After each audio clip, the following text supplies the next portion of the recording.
اسرائیل قطر کی جو صورتحال بنی ہے اسرائیل کے حملے کے بعد اسلامی اور عرب ملکوں کا جو اجلاس ہوا ہے اس کا اعلامیہ بھی جاری کیا گیا. اعلامیے میں مکمل حمایت کا اعلان کیا گیا ہے کہ قطر کی بھرپور طریقے سے حمایت ہوگی اور قطر پر حملہ یہ تصور کیا جائے گا کہ وہ کسی بھی اسلامی ملک پر حملہ ہے اور بھرپور طریقے سے اس کی سلامتی کا دفاع کیا جائے گا. نیٹو قسم کی ایک کوئی اس طرح کی تنظیم بھی بنانے کا ایک سجیشن آئی ہے. کتنے ملک ہوں گے اس میں یہی سارے او آئی سی کے جتنے ممالک ہیں وہ مل کر کوئی اس طرح کی بنا لیں تاکہ اپنے آپ کو اپنا دفاع کر سکیں اور جو بڑھتے قدم ہیں اسرائیل کے وہ روکے جا سکیں. تو اس پر نیتن یاہو کی جو پریشانی آپ بڑھ رہی تھی تجزیہ کار سید محمد علی صاحب نے جوائن کیا بھی صحیح ہو جائے گی یہ کھانسی نیتن یاہو کو آ رہی ہے اس وقت. سید محمد علی صاحب بہت شکریہ آپ نے ہمیں وقت دیا. سر مجھے یہ کہے گا کہ یہ جو اجلاس ہوا ہے اسلامی ملکوں کا عرب ملکوں کا اور قطر پر حملے کے بعد پہلی دفعہ ہم دیکھ رہے ہیں کہ نیتن یاہو کی اس طرح کی سٹیٹمنٹس آ رہی ہے کہ مجھے سنگل آؤٹ کیا جا رہا ہے, میں آئسولیٹ ہوتا جا رہا ہوں. انہوں نے یہ کہا ہے کہ میں اس وقت آئسولیٹ ہوتا جا رہا ہوں, مجھے بالکل سائیڈ لائن کیا جا رہا ہے, میری رسد بند کی جا رہی ہے, ہتھیار میں لیتا ہوں یو ایس سے تو وہاں اس کے اوپر بڑا کرٹیسزم ہو رہا ہے. یورپی ممالک کے بارے میں انہوں نے بات کی ہے کہ وہاں پر ان کے مطابق جو اسلامی دہشت گرد جو لوگ ہیں جو نظریات ہیں وہ پریویل کرتے جا رہے ہیں. تو سر مجھے بتائیے کیا ہوا ہے یہ اس حملے کے بعد. یہ کتنے بڑے وکٹم ہیں یہ خود. بہت شکریہ. دیکھیں جی, پہلی بات یہ ہے کہ میں آپ کو یاد دلانا چاہوں گا کہ او آئی سی کا جو قیام عمل میں آیا تھا وہ بھی ایک صہیونی سازش کے بعد عمل میں آیا تھا جس میں بیت المقدس کو نظر آتش کرنے کی مذموم سازش کی گئی تھی, جس کے نتیجے میں تمام مسلم دنیا جمع ہوئی اور پھر انہوں نے ایک فورم بنایا جس کو او آئی سی کہتے ہیں. اور جب بھی عالم اسلام کو کوئی بڑا چیلنج درپیش ہوتا ہے تو یہ مل بیٹھتے ہیں اور اس کا کوئی حل نکالنے کی کوشش کرتے ہیں. تو ابھی جو کانٹیکسٹ ہے اس کا یہ ہے کہ غزہ پہ جو حملہ ہوا تقریباً اس کو 2 سال ہو چکے ہیں اور ان 2 سالوں میں اسرائیل نے 7 مسلمان ملکوں پہ حملہ کیا ہے. قطر جو ہے 7واں ملک ہے. تو اب میں سمجھتا ہوں کہ جو عرب دنیا بالخصوص اور مسلم دنیا بالعموم ان کو یہ ریئلائزیشن ہوئی ہے کہ یکے بعد دیگرے جو ہے نہ صرف ان کی جارحیت بڑھتی جا رہی ہے بلکہ اگر اس کا سدباب یا روک تھام نہ کیا گیا تو پورے عالم اسلام کو اس سے خطرہ لاحق ہے. تو اسی سوچ کے تحت یہ ایک غیر معمولی اجلاس منعقد کیا گیا. 50 سے زیادہ لیڈرز نے اس میں شرکت کی اور پاکستان نے اس میں ایک لیڈنگ رول پلے کیا 3 اعتبار سے. ایک تو یہ کہ آپ جانتے ہیں کہ اس کانفرنس سے پہلے بھی اقوام متحدہ کے سیکیورٹی کاؤنسل میں پاکستان کے جو مستقل مندوب ہیں انہوں نے بالکل واضح مسلم دنیا کے جو جذبات ہیں اور احساسات ہیں ان کی ترجمانی کی اور اسرائیل کو ایک دہشت گرد ریاست قرار دیا ہے. اور اس فورم پہ بھی جو ہے پاکستان کے وزیر اعظم نے 4 بہت امپورٹنٹ تجاویز رکھی ہیں مسلم دنیا, عرب دنیا اور قطر کی لیڈرشپ کے سامنے. نمبر 1 یہ کہ جناب اتنے سنگین جرائم کے بعد اسرائیل کی جو ممبرشپ ہے اقوام متحدہ سے وہ منسوخ کی جانی چاہیے. نمبر 2 یہ کہ جناب جنگی جرائم میں جو اسرائیل کی لیڈرشپ اور اعلیٰ حکام اور فوج ملوث ہے ان کے حوالے سے بھی قانونی کارروائی کی جانی چاہیے. اس میں انٹرنیشنل کرمنل کورٹ کی تاریخ بھی موجود ہے. جب بوسنیا میں مسلمانوں کی نسل کشی کی گئی تھی تو سرب لیڈر جو تھے سلوبودان ملوزیوچ ان کو بھی وار کرمنل قرار دیا گیا تھا. تو اسی نوعیت کی قانونی کارروائی نتن یاہو کے خلاف بھی ہو سکتی ہے. تو آپ کو لگتا ہے کہ وہ سفوکیٹ ہو رہے ہیں, ان کے اوپر پریشر واقعی ہے, از ہی فیلنگ اٹ یا یہ ایک ڈرامہ ہے؟ اور سب جو ہم یہ کوششیں کر رہے ہیں جو اجلاس ہو رہے ہیں اس کا واقعی کو اثر ہو رہا ہے؟ جی میں سمجھتا ہوں کسی حد تک تو اثر ہو رہا ہے. جو اگلی 2 تجاویز پاکستان کے وزیر اعظم کی میں کوئکلی بتا دوں پھر آپ کے بات کا جواب دیتا ہوں. تیسری تجویز ان کی جو بہت امپورٹنٹ ہے وہ یہ ہے کہ مسلم دنیا کو مل کر ایک ملٹری ٹاسک فورس بنانی چاہیے جو کہ اسرائیلی جارحیت اور ایکسپینشن کا سدباب کر سکے. تو یہ بہت امپورٹنٹ تجویز ہے تاکہ تمام مسلم ملک مل کر اپنے وسائل کو استعمال کریں اور اسرائیل کی جارحیت کا مقابلہ کریں. تو میں سمجھتا ہوں یہ تجاویز بہت امپورٹنٹ ہیں, لیکن اب دیکھنا یہی ہے کہ آگے تشویش پائی جاتی ہے, کنڈمنیشن ہو رہی ہے, لیکن اصل میں لٹمس ٹیسٹ جس طرح آپ نے بالکل صحیح سوال کیا نادیہ وہ 3 چیزوں میں ہے. کیا جس طرح پیوٹن صاحب کے خلاف ایک وار کرمنل کا مقدمہ بنایا گیا, جس طرح آپ دیکھتے ہیں کہ اس سے قبل سلوبودان ملوزووچ کے خلاف بنایا گیا. کیا اس طرح بنجمن نتن یاہو کے خلاف بنایا جا سکتا ہے اور مسلم دنیا اس میں کیا رول پلے کرے گی؟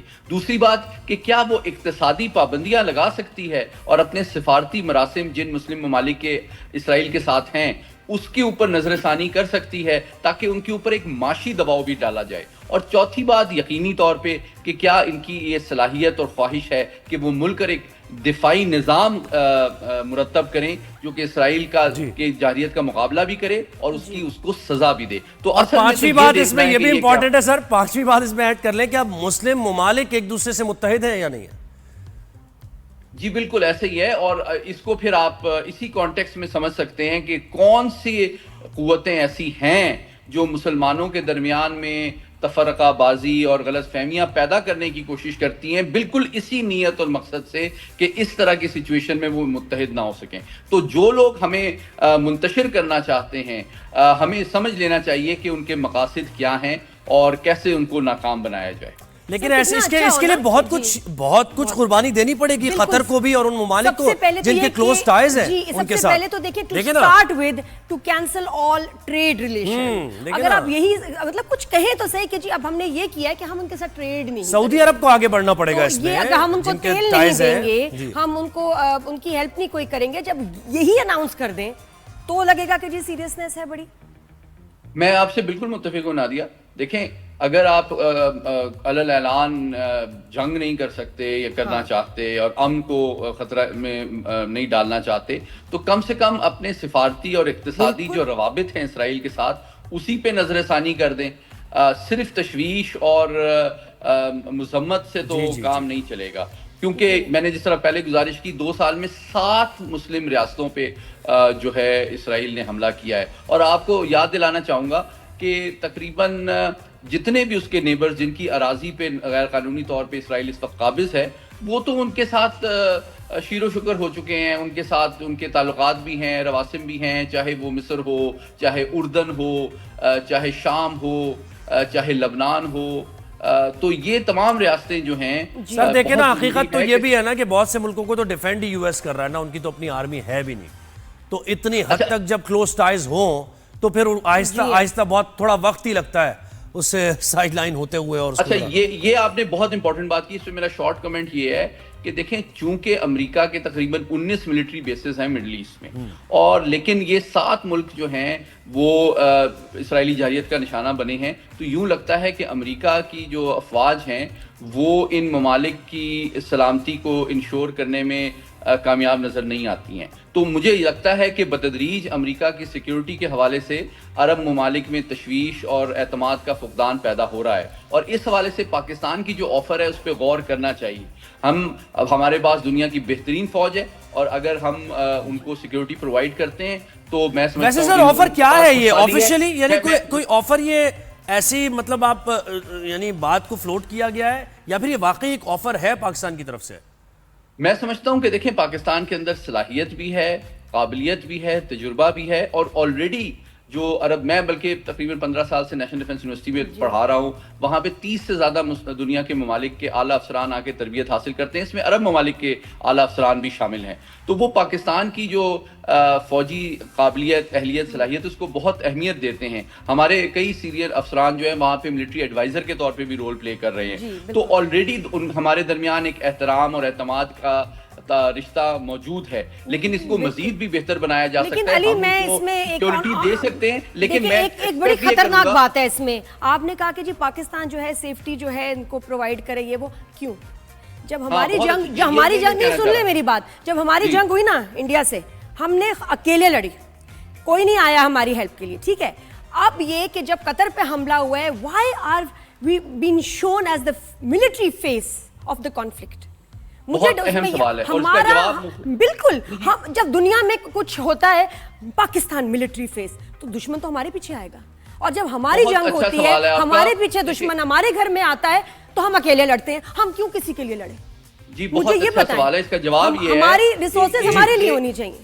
دیکھیں یہ جنگ، میں جنگ میں لڑنے کی بات نہیں کر رہا، میں کہہ رہا ہوں اگر ہم سیکیورٹی میں کوئی ان کو ہیلپ پرووائڈ کرتے ہیں تو یہ ایک بائیلیٹرل ٹریٹی ہونی چاہیے، ایک اگریمنٹ ہونا چاہیے جس کے تحت اب دیکھیں ہمارے معاشی مسائل ہیں, ہماری انرجی کے مسائل ہیں. اگر قطر کو ہم لیٹ سے کوئی فوجی امداد دیتے ہیں یا ہماری ایئر فورس وہاں پہ لیٹ سے ان کو ایئر ڈیفنس سسٹم پرووائڈ کرتی ہے, تو میں ایک پاکستانی کی حیثیت سے توقع کروں گا کہ ہمیں جو ہے $5 ارب کی کم سے کم سردیوں میں گیس وہ فری دیں آپ.